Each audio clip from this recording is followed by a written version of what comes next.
இது மகிமை நேரம். கர்த்தரும் இரட்சகருமாகிய இயேசு கிறிஸ்துவின் நாமத்தினாலே உங்கள் யாவருக்கும் என்னுடைய காலை வணக்கத்தை தெரிவித்துக் கொள்கிறேன். இந்த நாளிலும் நாம் தியானிக்கும்படியாக தெரிந்து கொண்ட வேத வசனம் ரோமர் 12ஆம் அதிகாரம் 18ஆம் வசனம். கூடுமானால் உங்களால் ஆன மட்டும் எல்லா மனுஷரோடும் சமாதானமாயிருங்கள். கூடுமானால் உங்களால் ஆன மட்டும் எல்லா மனுஷரோடும் சமாதானமாயிருங்கள். நேற்றைய தினத்திலே தேவ சமாதானத்தை குறித்து நாம் தியானித்தோம். ஆண்டவர் எப்படி நமக்கு சமாதானத்தை தருகிறார், தேவ சமாதானம் எப்படி நம்முடைய வாழ்க்கையிலே வருகிறது என்று சொல்லி தேவ சமாதானத்தை குறித்து நாம் தியானித்தோம். இந்த நாளிலே நாம் சக மனிதர்களோடு மற்றவர்களோடு நாம் சமாதானமாய் இருக்க வேண்டும் என்று சொல்லி ஆண்டவருடைய வார்த்தை நமக்கு கூறுகிறது. உங்களால் ஆன மட்டும் எல்லா மனுஷரோடும் சமாதானமாய் இருங்கள்.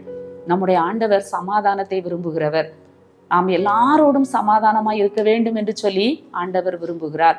இந்த உலகத்துல நமக்கு எதிரின்னு சொல்லி யாருமே இல்லை. பிசாசு மாத்திரம்தான் ஒரு மனிதனுக்கு, ஒரு தேவனுடைய பிள்ளைக்கு எதிரி என்று சொல்லும் போது அவர் பிசாசு மட்டும்தான் எதிரியாக இருக்க முடியும்.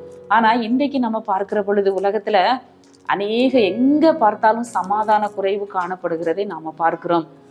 குடும்ப உறவுகளிலே சமாதானம் இல்லை. கணவனுக்கும் மனைவிக்கும் உள்ள உறவிலே சமாதானம் இல்லை. பெற்றோர் பிள்ளைகளுடைய உறவிலே சமாதானம் இல்லை.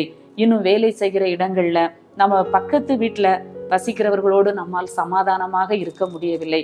இன்னும் பல சூழ்நிலைகளிலே நாம் மற்றவர்களோடு சமாதானமாக இருக்க முடியாத சூழ்நிலையிலே நாம் வாழ்ந்து கொண்டிருக்கிறோம். ஆனால் வசனம் சொல்லுகிறது, கூடுமானால் யாவரோடும் நாம சமாதானமாக இருக்க வேண்டும் என்று சொல்லி ஆண்டவருடைய வசனம் சொல்லுகிறது. ஆண்டவர் சமாதானத்தை விரும்புகிற தேவன். நாம் ஆண்டவரோடு சமாதானமாக இருக்கிற பொழுது ஆண்டவருக்கும் நமக்கும் உள்ள உறவு நல்ல சமாதானமாக, தேவ சமாதானமாக நாம் இருக்கும் பொழுது நிச்சயமாக மற்ற மனிதர்களிடத்திலும் நாம் சமாதானத்தோடு வாழ வேண்டும் என்று சொல்லிதான் ஆண்டவர் விரும்புகிறார். நாம் ஒருவேளை சில சூழ்நிலைகளிலே ஒரு பகை வரலாம், விரோதங்கள் வரலாம், நமக்குள்ள ஒரு பிரிவினைகள் வரும்போது நிச்சயமாக நம்ம ஆண்டவரிடத்திலே ஜெபிக்க வேண்டும். அதற்கு நம்ம இடம் கொடுத்து கொண்டு அந்த பகையை நம்ம வளர விடுகிற பொழுது அது பெரிய பிரச்சனையாக மாறுகிறது. நம்முடைய சமாதானத்தை நாம் இழந்து போகிறோம். ஆனால் ஆண்டவரிடத்திலே நாம் சொல்ல வேண்டும். சில விஷயங்கள், சில காரியங்கள், சில நபர்கள் மூலமாக நமக்கு சமாதானம் குறைந்து கொண்டே போகலாம். சமாதான குறைச்சல் வரலாம், பிரச்சனைகள் வரலாம். ஆனால் நம்முடைய விருப்பத்தை நாம் ஆண்டவரிடத்திலே சொல்ல வேண்டும். ஆண்டவரே, இந்த பிரச்சனையை தீர்த்து தாரும். எனக்கும் இந்த நபருக்கும் ஆண்டவரே பெரிய ஒரு பிரிவினை இருக்கிறது. இந்த விஷயத்திலே எங்களுக்குள்ளே ஒரு சமாதானத்தை தாரும் என்று சொல்லி நாம கேட்கும் பொழுது நிச்சயமாக ஏற்ற வேளை வரும்போது ஆண்டவர் அந்த இருதயத்தை மாற்றுவார். அந்த இருதயத்திலும் சமாதானத்திற்கான ஒரு எண்ணத்தை ஆண்டவர் கொடுப்பார். நம்ம வேதத்துல பார்க்கிறோம், யாக்கோபு ஏசாவை பார்க்கிற பொழுது அந்த யாக்கோபு என்ன செய்கிறார், தன்னுடைய சகோதரனை சந்திப்பதற்கான ஒரு வேளை வருகிறது. பகையோடு மிகுந்த வெறுப்போடு இருக்கிற அந்த சகோதரனை சந்திக்கக்கூடிய சூழ்நிலை வருகிற பொழுது அங்கே யாக்கோபு சமாதானத்தை விரும்புகிறதை நாம பார்க்கிறோம். தன் சகோதரனை எதிர்கொள்ள வேண்டும் என்பதற்காக தன் சகோதரனுக்கு வெகுமதிகளை அனுப்பி தன் சகோதரனை சாந்தப்படுத்துகிறதை நாம பார்க்கிறோம். ஆதியாகமத்திலே வாசிக்கிறோம், முன்னே நான் வெகுமதிகளை அனுப்பி அவனை சாந்தப்படுத்தின பின்பு நான் அவனை என்ன செய்வேன், எதிர்கொள்ளுவேன். அந்த யாக்கோபு அங்கே சமாதானத்தை விரும்புகிறதை நாம பார்க்கிறோம். சமாதானத்தை நாம முதல்ல விரும்பணும். பகை, விரோதம், வைராக்கியம், கசப்பு, கோபத்தை நம்ம வைத்துக்கொண்டே இருக்கிற பொழுது அங்கே சமாதானம் இல்லாமல் போகிறது. சமாதானம் உண்டாவதற்கு வழியே இல்லாமல் போகிறது.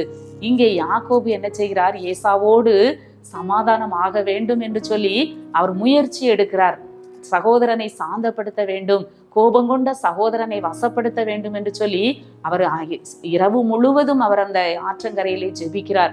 அது மாத்திரமல்ல, வெகுமதிகளை அனுப்பி தன்னுடைய சகோதரனை சாந்தப்படுத்துகிறதை நாம பார்க்கிறோம். நீதிமொழிகளிலே ஒரு நல்ல வசனம் உண்டு, ஒருவனுடைய வழிகள் கர்த்தருக்கு பிரியமாயிருந்தால் அவனுடைய சத்துருக்களும் அவனோடு சமாதானம் ஆகும்படி செய்வார். நம்முடைய வழிகள் ஆண்டவருக்கு பிரியமாக இருந்தால் நிச்சயமாக நம்முடைய சத்துருக்களை ஆண்டவர் நம்மோடு சமாதானமாகும்படி செய்வார். ஒருவேளை இந்த நாட்களிலே சமாதான குறைச்சலோடு இருக்கலாம். வீட்டுக்குள்ளே, குடும்பத்திலே, பிள்ளைகளுக்குள்ளே, கணவன் மனைவிக்குள்ள சமாதான குறைச்சலோடு இருக்கலாம். நாம் ஆண்டவருடைய சமூகத்திலே ஜெபிப்போம், விட்டு கொடுத்து ஜெபிப்போம். ஆண்டவரே, இந்த சமாதான குறைச்சலை எடுத்து போடுங்க. வசனம் சொல்லுகிறது, கூடுமானால் உங்களால் ஆன மட்டும் எல்லா மனுஷரோடும் சமாதானமாய் இருங்கள் என்று உடைய வார்த்தை சொல்லுகிறது. இன்னும் வாசிக்கிறோம், யாவரோடும் சமாதானமாய் இருங்கள் என்று சொல்லி நாம வாசிக்கிறோம். அந்த சமாதானத்தை கொடுங்க ஆண்டவரேன்னு சொல்லி நாம கேட்கிற பொழுது, ஏற்ற வேளை வருகிற பொழுது ஆண்டவர் அந்த மனிதர்களுடைய இருதயத்தில் இருக்கிற கசப்பை எடுத்து போடுவார். நாம் சமாதானமாய் ஒருவருக்கு ஒருவர் பேசி மகிழ்கிற ஒரு காலத்தை ஆண்டவர் கொடுப்பார். நாம் அந்த சமாதானத்தை முதலாவது விரும்ப வேண்டும். நம்ம பகை, வைராக்கியம், கசப்புகளை எடுத்து போட்டு, ஆண்டவரே இந்த நபருக்கும் எனக்கும் பிரச்சனை இருக்கு, நீங்க சமாதானத்தை தாங்க என்று சொல்லி நாம விரும்ப வேண்டும்.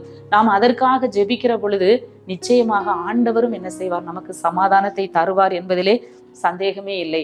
தாவீது சொல்லுகிறார், முகாந்திரம் இல்லாமல் என்னை பகைக்கிறவர்கள் என் தலைமயிரிலும் அதிகமாக இருக்கிறார்கள். தாவீதுக்கு அநேக சத்துருக்கள் இருந்தாங்க. தாவீதை பகைக்கிறவர்கள் ஏராளமான பேர் இருந்தாங்க. ஆனா தாவீது ஒரு நாளும் அவர்களை பகைஞராக, எதிரிகளாக அவன் நினைக்கல, சத்துருக்களாக நினைக்கல. ஒருவேளை நம்மை குறித்து மற்றவர்கள் நம்மை எதிராளிகளாக, சத்துருக்களாக, பகைஞர்களாக நினைக்கலாம். ஆனா நாம அவர்களை என்ன செய்யக்கூடாது, எதிராளிகளாக, பகைஞர்களாக, சத்துருக்களாக நாம நினைக்க கூடாது. நாம சமாதானத்திற்கான முயற்சிகளை எடுக்கணும். சமாதானத்திற்காக நாம ஜெபிக்க வேண்டும். நமக்கு சூழ்நிலை வரும் பொழுது, வாய்ப்பு வரும் பொழுது நாம ஒப்புரவாக வேண்டும். இருதயத்தை கடினப்படுத்தாதபடி நாம் அவர்களோடு நாம் சமாதானமாக வேண்டும்.